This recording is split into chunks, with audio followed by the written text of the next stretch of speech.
Afternoon. Everybody hear me okay?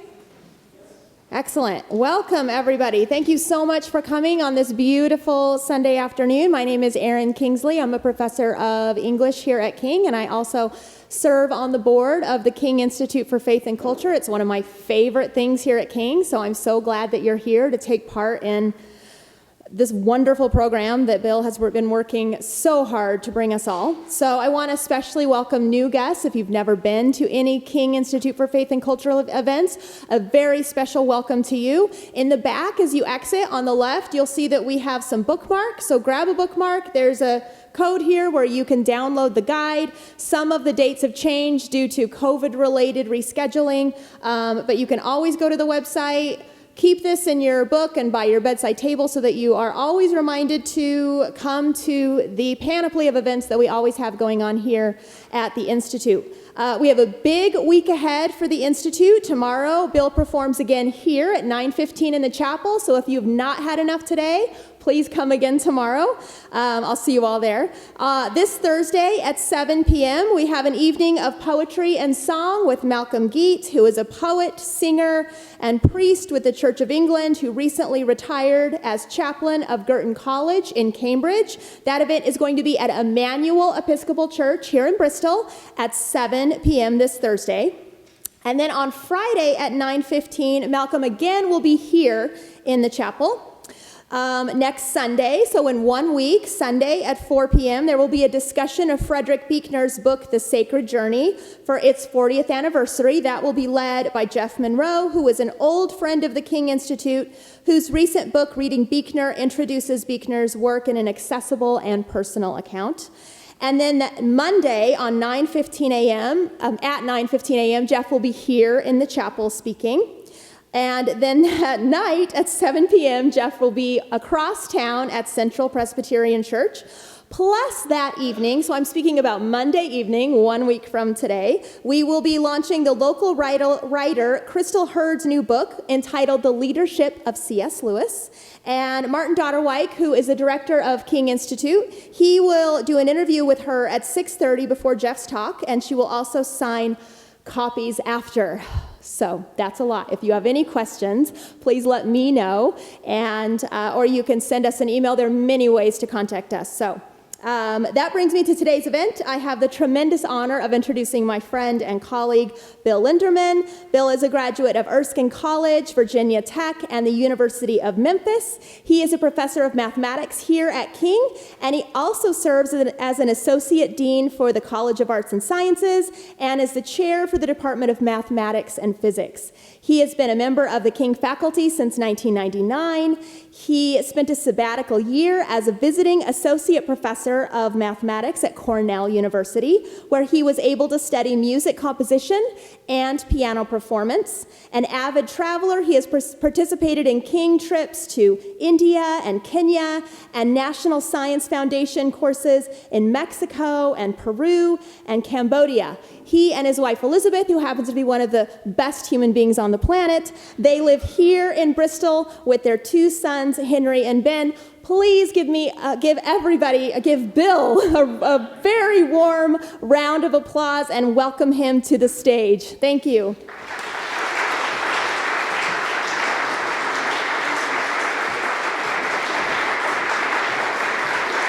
Thank you. Well, thank you all for coming today.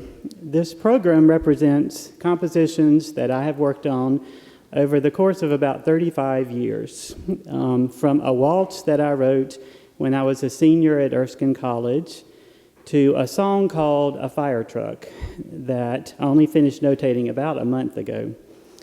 It seems like a slim program when I think about it in the context of 35 years, but it's safe to say that I spent most of my adult life working on other things than composing.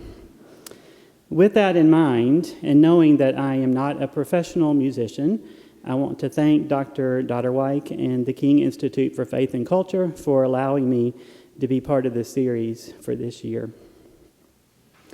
I want to thank the three performers who are helping me today: Hayley Goad on the flute, Bethany Dawson on the cello, and mezzo-soprano Rachel Helton.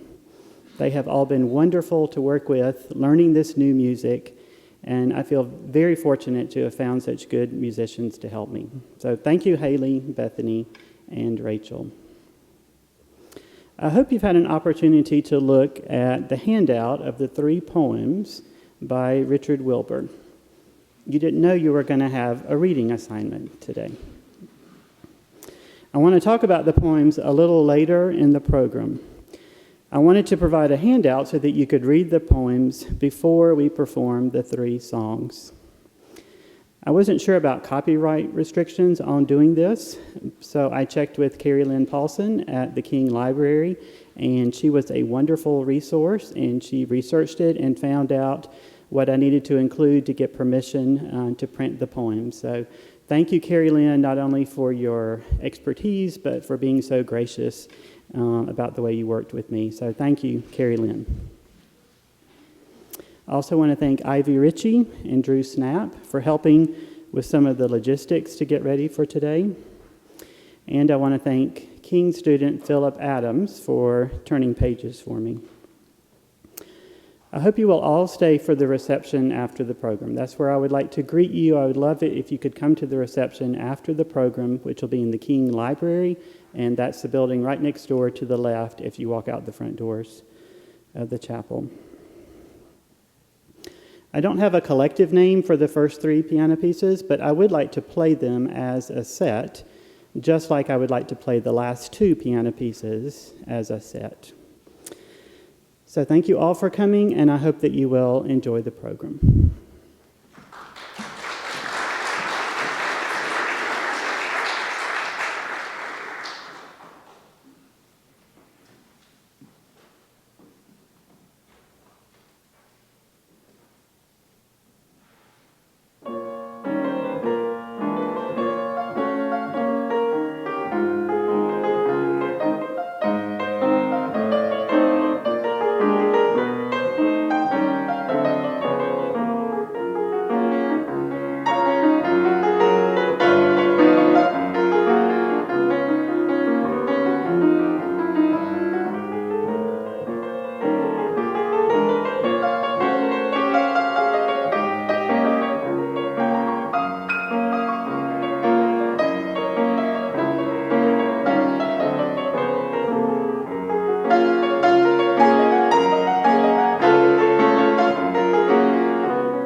So as Aaron already mentioned, I started teaching at King in 1999, and I like to tell people that I started here in the last millennium.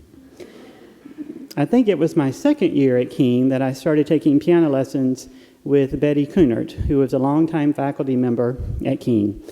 I'd studied piano with other people, but I still learned a lot from Betty. She was a good encourager, and she had a way of pushing me without making me feel like I was being pushed. I studied with her for about 10 years before she retired.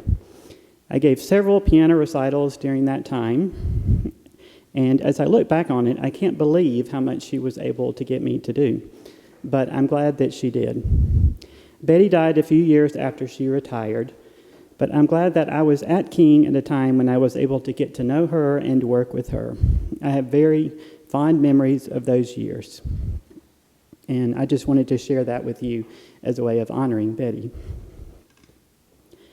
I've taken 2 sabbaticals in my time at King, and I want to thank the King administration for his ongoing support of a sabbatical program, because it was during those periods that I was able to work on some of the music that I'm presenting today. About 15 years ago, I took a year-long sabbatical and was fortunate enough to get accepted as a visiting professor at Cornell for the year. I had an easy teaching load, and I was able to take a composition class in the School of Music both semesters, and I studied piano with a graduate student, and it was just an amazing year for many reasons.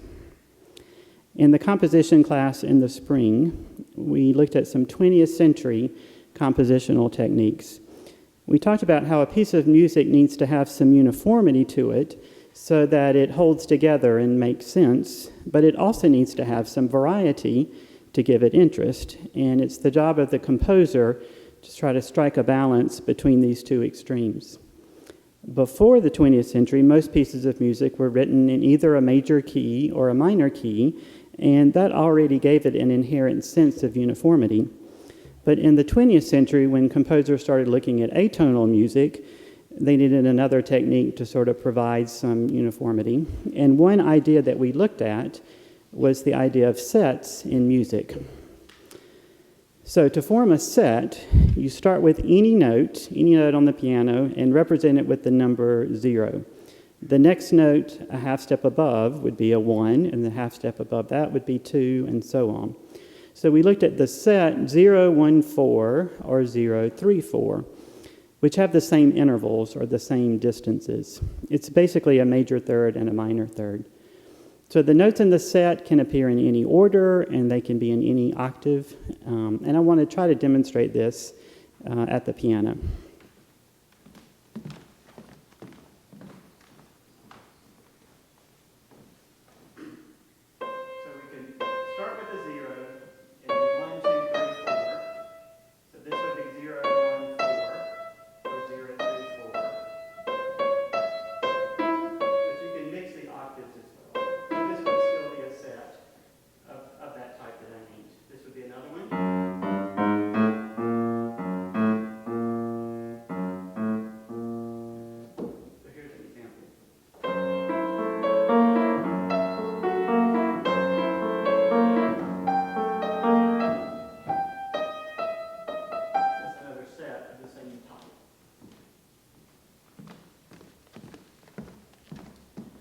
So we looked at some examples of composers in the 20th century who wrote pieces using this idea of sets in music, and we were given an assignment to write a song based on a poem using sets in music. And the sets can be at different places at the keyboard, and that's the unifying principle.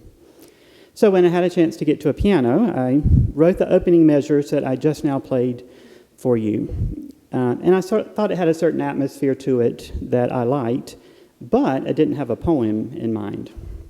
So I went to Barnes & Noble, and I found an anthology of American poems, and I just started looking through it to try to get some ideas. And as soon as I saw the poem Mind by Richard Wilbur, I knew that was what I wanted to work with, for several reasons. I thought the imagery of the bat fit the character of the opening measures that I'd already written. I liked the fact that the poem wasn't too long. There were poems in the anthology that were just pages and pages long, and I didn't want to write an opera. I just needed to write an art song.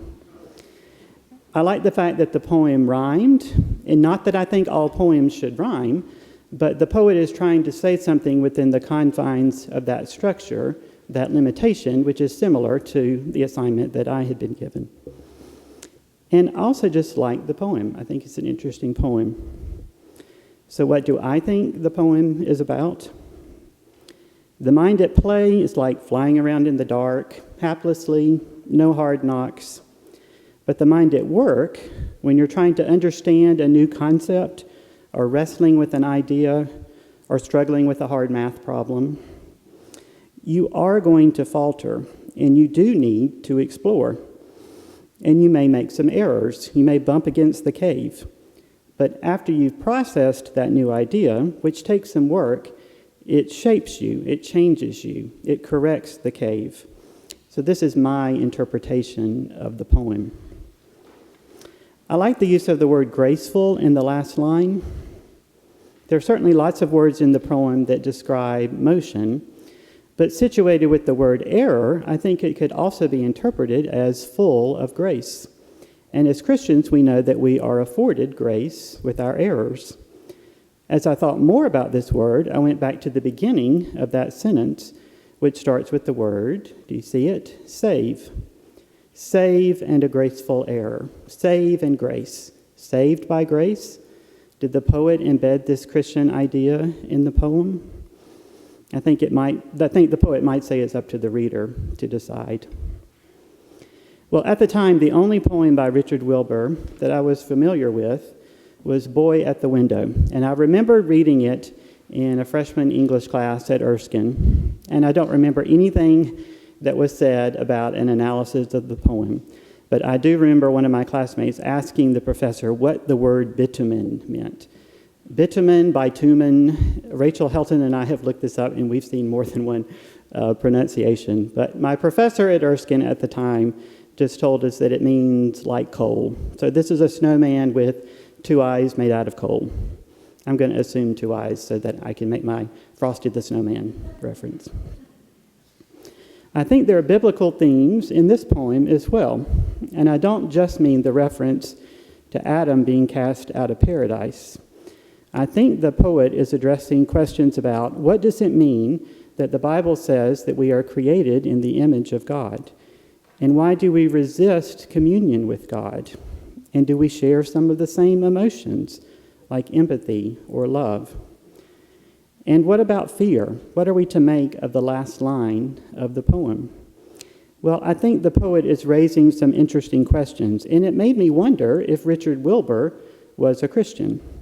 So the extent of my research was just to Google it, and I did, and I found out that he was a Christian.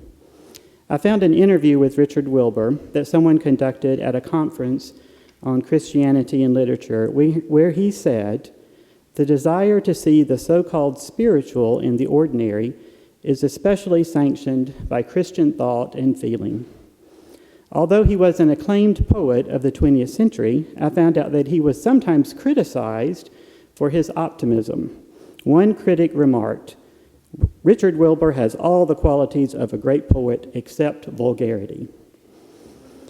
In response to the criticism that he was a poet of praise and not complaint, he said, "I feel that the universe is full of glorious energy, that the energy tends to take pattern and shape, and that the ultimate character of things is comely and good.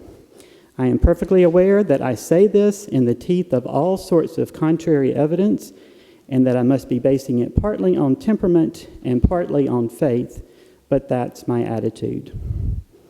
When asked specifically about the biblical instruction to rejoice in the Lord, Wilbur said yes, that really resonated with him. And here's one final quote of Richard Wilbur. He said, "I think it is probably a strange thing to feel commanded to rejoice, because we associate joy with spontaneity. But I do think of making a joyful noise as an obligation which it would be distressing to fail.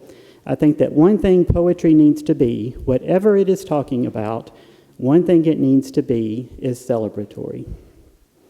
So I've enjoyed learning more about Richard Wilbur, and I hope maybe I've sparked your interest in Richard Wilbur as well. After I wrote the music for Boy at the Window, I really wanted to write a third song based on a Wilbur poem, something that was not as serious maybe as the first two. So I found a collection of Richard Wilbur poems at a used bookstore, and I enjoyed looking through it and reading some of them. And as soon as I saw the poem, A Fire Truck, I knew that that had the potential to be a fun way to end the set. So we would like to perform all three of these songs by Richard Wilbur as a set. Thank you.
Wow, that was extraordinary. Thank you so much for coming today. Please don't forget, we have a reception happening right there in that building in the library. Bill will be here again tomorrow at 9:15 playing again, and we hope to see you at one of the many events happening the next week. Please join me in giving another round of applause for the countless hours of extraordinary hard work that Bethany, Hayley, Rachel, and especially Bill put into this performance.